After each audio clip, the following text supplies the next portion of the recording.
How you going, guys? Revit's back again.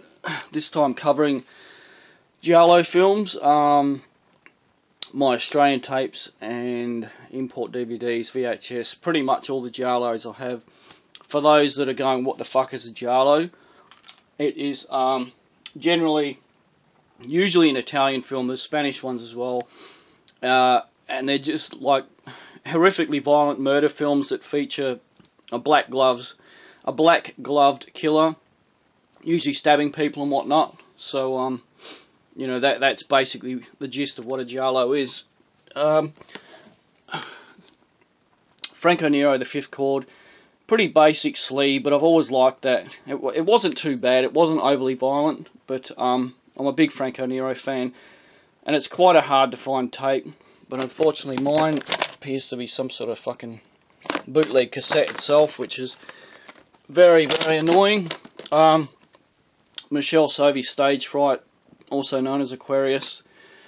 I didn't mind that. That's quite good. Yeah, it's definitely one worth checking out. There is a lot that I find quite boring, but you know, there's others that are pretty good. You know, Death Knocks Twice. This is very, very hard to find. Took me about 8 years or so to find it. From memory, that was a bit slow. I mean, it's just me. I get bored very easy, but it's still a nice collectible. Tenebrae, Palace Explosive. We got the full uncut one. Thank God for that. Dario Argento, masterpiece of a film. I think all of you guys know this anyway and have seen it. Torso. I like this one a lot. Sergio Martino with Susie Kendall. Yeah, the print on that one was okay. No extras. That's the old Aussie tape. Very hard to find, but it's originally a carton. Mine's in 3 pieces. I used to think it was cut here, but it's not. I mean, I love this blurb on the back. He loves beautiful girls, but not all in one piece. I mean, the first time I read that, I laughed. I found it quite amusing. The Perfect Crime. This is another example of one that's very, very hard to find on Crystal Entertainment. But it was fucking slow. To me, it was just, you know, Leonard Mann's in it and whatever, who I find, you know, to be quite a good actor and whatnot. But I found Perfect Crime just a slow clunker. Madhouse. I've never watched it for the fact that I know it's cut. I should really sit down and watch it, but it's cut, and I don't like watching cut films. Night Evelyn Come Out of the Grave. I love the design on that. Unfortunately, it's uncut, but it's a very, very scratchy print, like really battered and whatnot. But yeah, just for that design alone, everyone wants it, you know.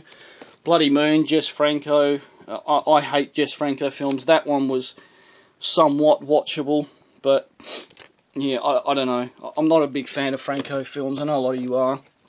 Off Balance by Ruggero, who did, of course, Cannibal Holocaust and a few other greats. It wasn't too bad. It was a bit slow going, but the story and whatnot was good in that one. Murder Near Perfect. Again, I found that very... it had its moments, you know. It wasn't as violent and whatnot as I'd like. But it's still worth having, I guess. Investigation of a Citizen Above Suspicion. I've never even watched it because I know it's going to be boring. I've just got it because it's a Aussie release Giallo, to be honest, really. Argento's Trauma. A lot of people don't like that. I didn't mind it. From memory, Savini did the effects in it. I could be wrong, but yeah, I didn't mind that one. Cat o' Nine Tails. This is a very rare and hard to get hold of DVD. I think that was a bit scratchy and whatnot, the print on that. And this one on Summit, this tape. I don't mind it. I don't know, it's a bit weird for me. Like, there's not much violence and whatever in it, but I do like Cat o' Nine Tails, but I'm a Dario Argento fan, I guess. Don't Look Now had 2 releases here.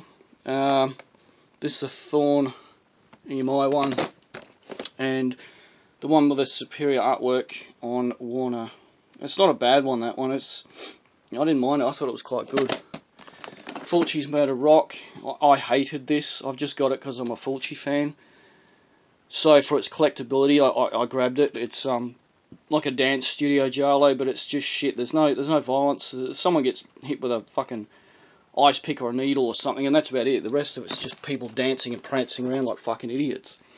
Nothing underneath. It's like a fashion studio type Giallo, but I like that. I can't even remember why, to be honest, but it was just good. It was a nice storyline, you know. It was a good one. Dario Argento's Deep Red. For me, this and New York Ripper are my favourites. Deep Red is constructed perfectly. To me, this is pretty much the ultimate Giallo. Like, the first time I watched it, I didn't see the ending coming at all. It just had so many nice touches to it. Again, with Dario Argento Suspiria, I have 2 copies. One has stickers and whatnot, though. Yeah, another good one. You know, I think everyone knows Suspiria, you know. Spasmo, Umberto Lenzi did this. I love the design on this. It's really fucking bizarre. You know, with the mannequins and whatnot hanging from the trees. I didn't mind that. Again, it's not full of tons of violence, but it was just a really funky little film. Spanish Giallo Finishing School. Luckily, I've got 2 in very good condition. Yeah, I didn't mind that as well. The link wasn't too bad. From, oh no, it's not Sergio, it's Alberto Di Martino. Excuse me. Yeah, that's quite a good one. Cameron Mitchell's in it. I thought that was quite well done. As was Secret of Seagull Island, on Sime Video. Quite hard to find that one, and again, the storyline on that I thought was fucking marvellous. Blade in the Dark, that's not a bad one. Yeah, definitely worth a look, that one. It's got a nice score as well. I love the design on this, $5 for an August Moon, which is, of course, Mario Bava's film.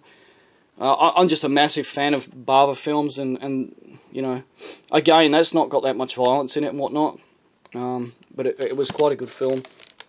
Paranoia, yeah, I found that a bit slow. From memory, that's Lanzi film as well. Dario Argento's Creepers. I used to think our one was uncut, but it's not. It's missing quite a bit. So what I did, I got that Dragon DVD set, which is a really nice release. I don't think I'll ever be getting rid of that. That was great. Dragonfly for Each Corpse. It looks like a romance novel, doesn't it? It's a Paul Nashi starring Giallo. I didn't mind that. He leaves like a little plastic dragonfly next to each corpse and whatnot, which I thought was a quite nice touch. Sorry. Giallo a Venezia. Of course, it's only in Italian language, but quite a hard tape to find and worth a few dollars, you know. Candle for the Devil. I love this. From memory, it's a Spanish Giallo again, but it turns out that this Greek tape is cut, which is a real piss off. So in essence, I haven't even seen the uncut version. Bell of Hell. That's the UK release. Quite a hard tape to find now. That was magnificent. Great film. Fulci's Lizard and Woman's Skin. Another one that's recommended. Yeah, definitely track that down if you haven't seen it. My favourite of the lot, as I said, is New York Ripper by Fulci. I've never in my life seen such a misogynistic film. You know, breasts are cut with razor blades, women are bashed, throats are fucking cut, vaginas are slammed into with smash bottles, you know, and it's overall it's just really sleazy and whatnot, you know. It's got a nice score as well. Night of the Devils, I don't know, I guess you could call it a Giallo. It's more like a Giallo vampire film, but it's right up there, top shelf. Like, if you haven't seen this or bought it, I suggest you do so straight away. Bloodstained Shadow, the old Redemption tape. That's a good one too. From memory, that the storyline was very well constructed. It was quite well done. Yeah, check that one out. And Case of the Scorpion's Tail. That's the German hardbox release. That wasn't too bad as well. As I said, a lot of these are quite boring and whatnot, but there is also a lot out there that are very good. Yeah, but as I said, for me, mainly because it's so fucking in your face and so violent, I guess New York Ripper for me is the daddy of them all. And I'm sure others probably feel the same, you know. So that's about it. I mean, that's pretty much all I have in the way of Giallo films, you know. I mean, I sort of haven't bought any more for a while. These days I'm more into the jungle actioners and shit, as you guys know. So I've sort of steered away from Giallos in recent years. So, yeah, I think that's about it for this one. I'll see you lot in the next one, eh?